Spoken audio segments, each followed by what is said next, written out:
जय हिंद साथियों। सीटेट जुलाई 2023 के लिए बाल विकास सीडीपी प्रश्न सीरीज संख्या 60 से 80 तक देखते हैं। बने रहिए अंत तक वीडियो में।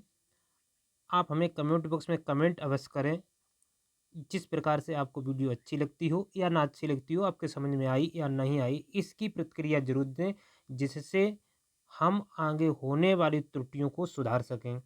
तो देर ना करते हुए, टाइम बहुत अमूल्य है, चलिए प्रश्न नंबर 61।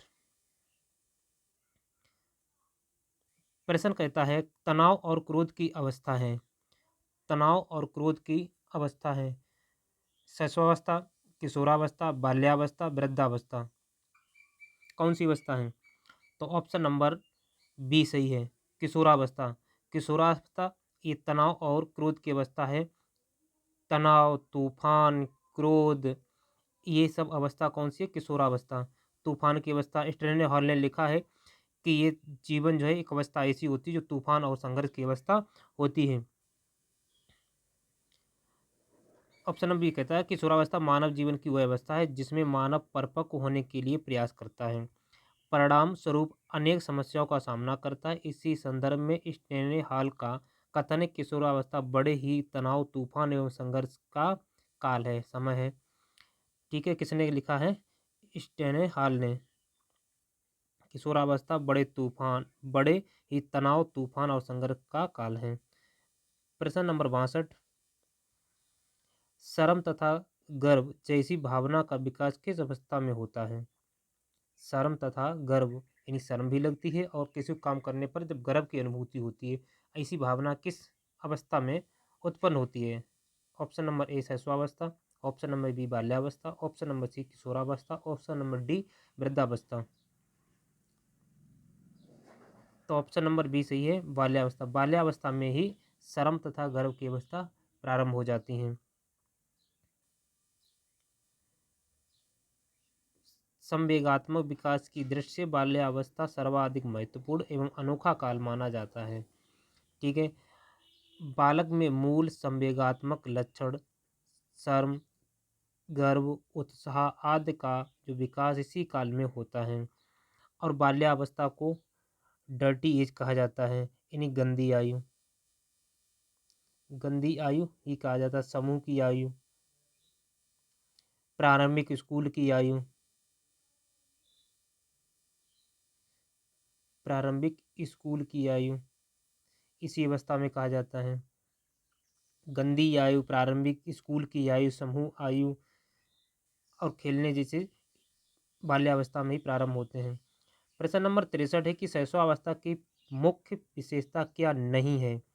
प्रश्न पूछ रहा है अच्छी तरीके से। नहीं नहीं शब्द जो दिए हैं, इन प्रश्नों को अच्छी तरीके से देखें, अच्छी तरीके से समझें,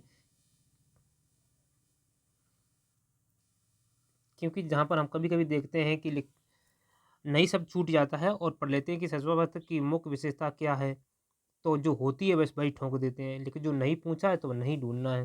तो ऑप्शन नंबर प्रश्न ए कहता है सीखने की प्रक्रिया में तीव्रता, ऑप्शन नंबर बी जिज्ञासा की प्रवृत्ति, ऑप्शन नंबर सी अनुकरण द्वारा सीखने की प्रवृत्ति, ऑप्शन नंबर डी चिंतन प्रक्रिया।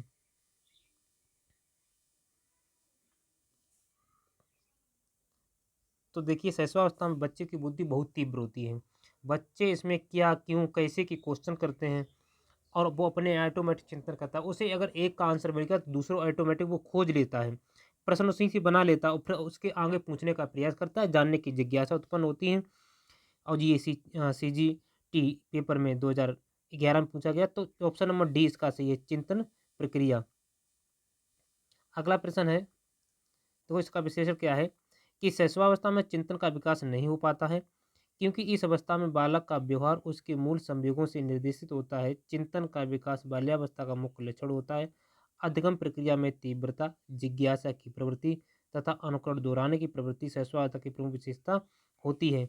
और इसमें क्या पूछा था, क्या नहीं होती? तो चिंतन की इसमें इतना इतना चिंतन नहीं कर पाता है कि ये उचित है कि अनुचित है बच्चा। एक कहता है सीखने की प्रक्रिया में तीव्रता, ठीक है, खूब सीखता है। इसमें जिज्ञासा की प्रवृत्ति, हर एक बच्चा जानना चाहता है कि ये क्या चीज़ है। जैसे कोई किसी का पेड़ खड़ा है तो वो पूछेगा ये क्या है, ये कैसे है, ये कैसे हुआ, इसमें क्या होगा, आगे, तो उसमें बताना पड़ता है बच्चे को। ऑटोमेटिक वह जिज्ञासा होती है उसकी जानने की, अनुकरण द्वारा सीखने की प्रवृत्ति जो आप करते हैं। अनुकरण माने जो आप किसी के द्वारा अनुकरण करते हैं। प्रश्न नंबर 64, किस मनोवैज्ञानिक के अनुसार विकास एक सतत और धीमी धीमी प्रक्रिया है?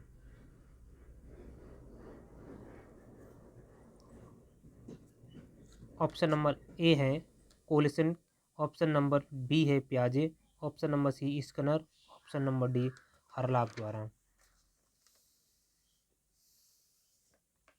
प्रश्न कहता है कि किस मनोवैज्ञानिक के अनुसार विकास एक सतत और धीमी धीमी प्रक्रिया है? तो ऑप्शन नंबर सी है स्किनर द्वारा। स्किनर ने लिखा है कि विकास जो मनोवैज्ञानिक है वो एक सतत धीरे धीरे, और स्किनर कौन है? मनोवैज्ञानिक। ठीक है। प्रश्न नंबर 65, बाल्यावस्था अवस्था होती है, बाल्यावस्था अवस्था होती है यानी कौन सी अवस्था होती है? 5 वर्ष तक, 12 वर्ष तक, 21 वर्ष तक, कोई भी नहीं। तो बाल्यावस्था की अवस्था कहाँ तक होती है? ऑप्शन नंबर बी है 12 वर्ष तक। 6 से और 12 वर्ष तक की जो समय होता है वो बाल्यावस्था होता है। प्रश्न नंबर 66, मनुष्यों में विकास की सबसे तीव्र गति होती है। मानवों मनुष्यों में विकास की जो तीव्र गति होती है वो किस काल में जाना होती है? बालक अवस्था में, किशोरावस्था में, शैशव काल में, यौवन अवस्था में। तो ऑप्शन नंबर बी सही है, किशोरावस्था में। मानव विकास की सबसे तीव्र गति किशोरावस्था में होती है, इसीलिए तीव्र विकास के कारण बालक सामंजस्य स्थापित न कर पाने से तनाव में रहता है। तनाव में कब रहता है बालक? किशोरावस्था में। पूछा जा सकता है किस अवस्था में बालक जो है तनाव में रहता है, तो किशोरावस्था में ही बालक तनाव में रहता है। ठीक है। क्यों? क्योंकि इसमें जो सीखने की जो तीव्रता होती है वो ज़्यादा होती है, और इसलिए वो इसमें सामंजस्य स्थापित नहीं कर पाता है कि हमें क्या करना चाहिए क्या नहीं करना चाहिए। प्रश्न नंबर 67, गर्भधारण से शिशु के जन्म की अवधि को कहते हैं? गर्भधारण से शिशु के जन्म की अवधि को कहते हैं, क्या कहते हैं? किशोरावस्था, शैशव शिशु अवस्था, प्रसव पूर्व काल, वयस्कता। वयस्कता मतलब जिसकी एज 18 से ऊपर हो जाती है वो वयस्क हो जाता है। तो क्या कहता है? गर्भधारण से शिशु के जन्म की अवधि को क्या कहते हैं? अब देखो, ये पूछ रहा गर्भधारण से, तो जब बच्चे का गर्भधारण होता है और शिशु के जन्म, तो शिशु तो तब होगा जब उसका जन्म हो जाएगा, तो शैशव काल ही तो होगा नहीं। किशोरावस्था जब शैशव काल होने के जन्म होने की बात तो होगा, ये भी नहीं।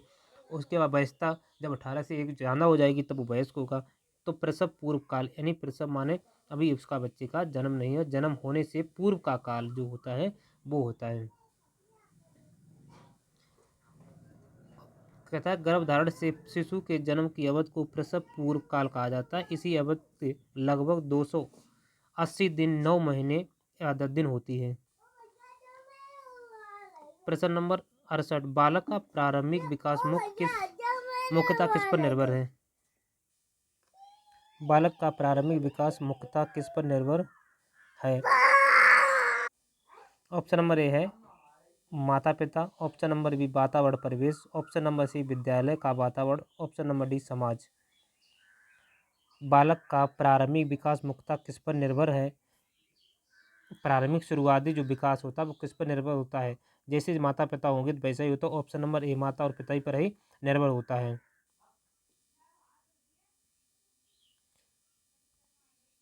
और बच्चे के प्रथम माता पिता ही उसके प्रथम शिक्षक होते हैं।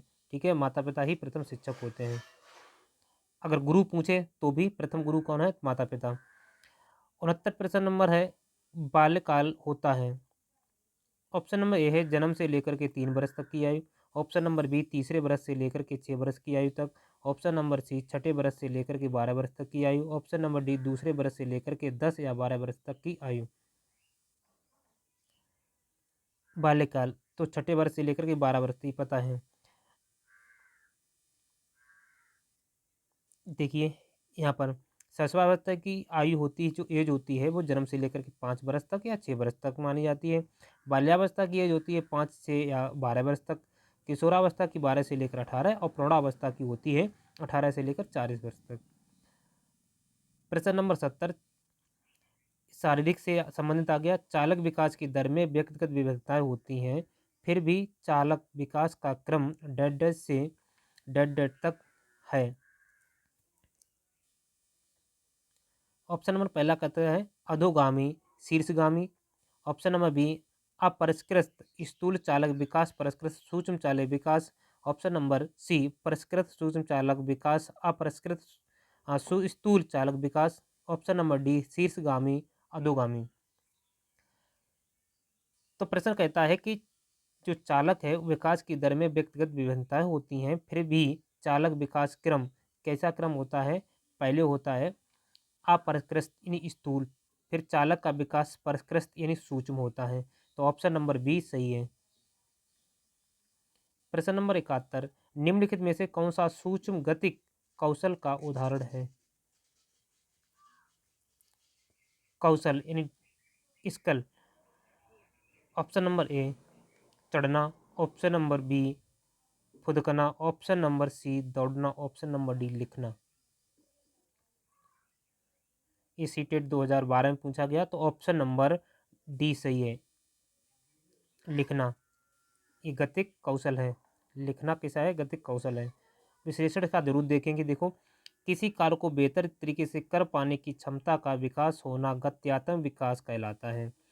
सूक्ष्म गतिक या गत्यात्मक कौशल प्राप्त कर लेने पर बच्चे वस्तुओं को उठाना, पकड़ना और जांच परख करने की प्रक्रिया सीख जाता है। इसमें बालक विभिन्न क्रियाओं को करना तथा उन्हें समन्वित एवं नियंत्रित करना सीखता है। इस प्रकार लिखना भी एक सूक्ष्म गतिक कौशल का एक उदाहरण है। सूक्ष्म गतिक कौशल के विकास से बच्चे अपने ज्ञान इंद्रियों के माध्यम से परिवेश के संपर्क में आते हैं।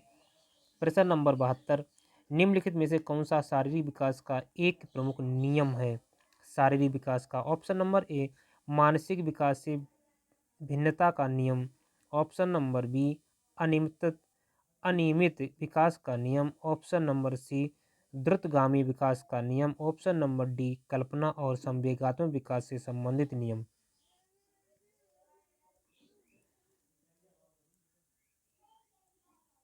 तो ऑप्शन नंबर बी सही है।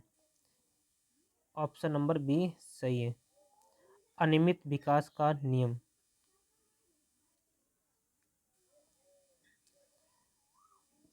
प्रश्न नंबर 73 शारीरिक वृद्धि और विकास को कहते हैं। शारीरिक वृद्धि और विकास को कहते हैं, क्या कहते हैं? ऑप्शन नंबर ए तत्परता। ऑप्शन नंबर बी अभिवृद्धि। ऑप्शन नंबर सी गतिशील। ऑप्शन नंबर डी आनुवंशिकता। तो ऑप्शन नंबर बी सही है, अभिवृद्धि। शारीरिक वृद्धि और विकास को क्या कहते हैं? अभिवृद्धि, ग्रोथ बोलते हैं, ग्रोथ।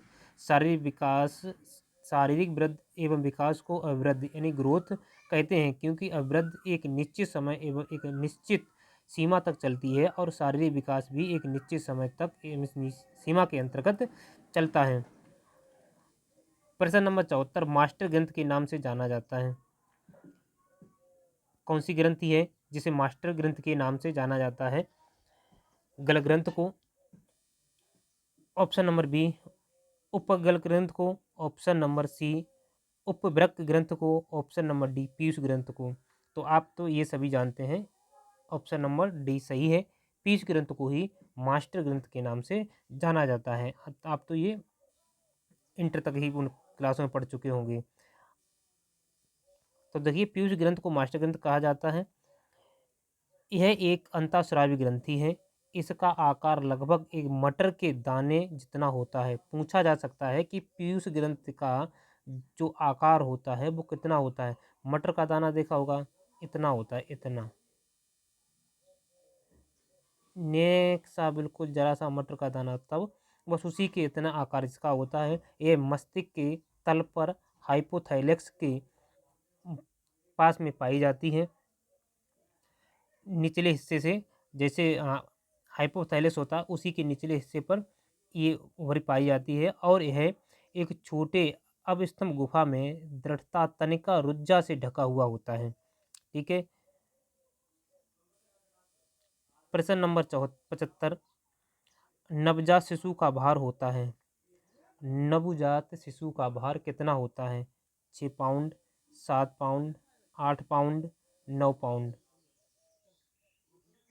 तो ऑप्शन नंबर बी सही है, 7 पाउंड। नवजात शिशु का भार कितना होता है? 7 पाउंड।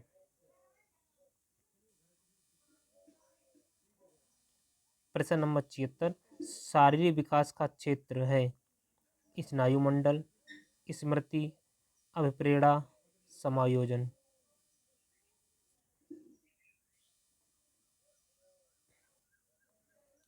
तो ऑप्शन नंबर ए सही है, स्नायु मंडल।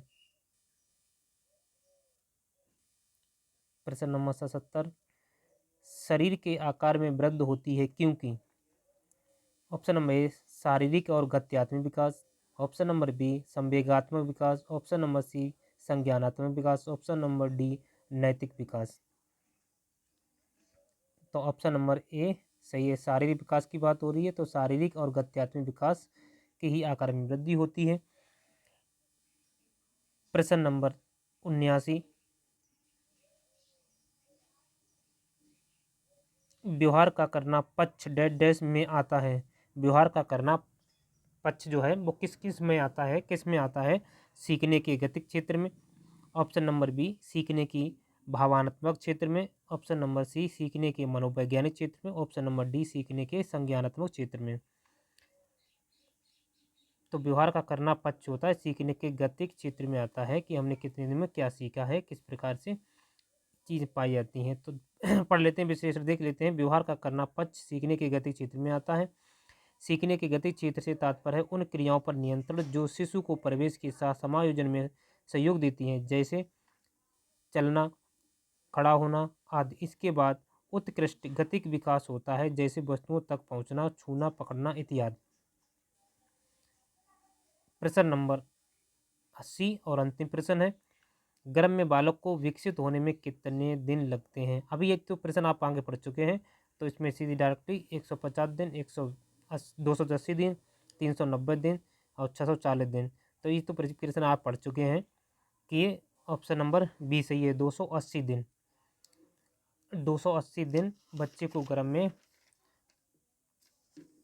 रहने का प्रावधान है, जिसे 9 माह 10 दिन में भी 9 महीने 10 दिन में बच्चा गर्भ में निवास करता है, यानी 280 दिन। अगला वीडियो में मिलेंगे, तब तक के लिए जय हिंद, जय भारत।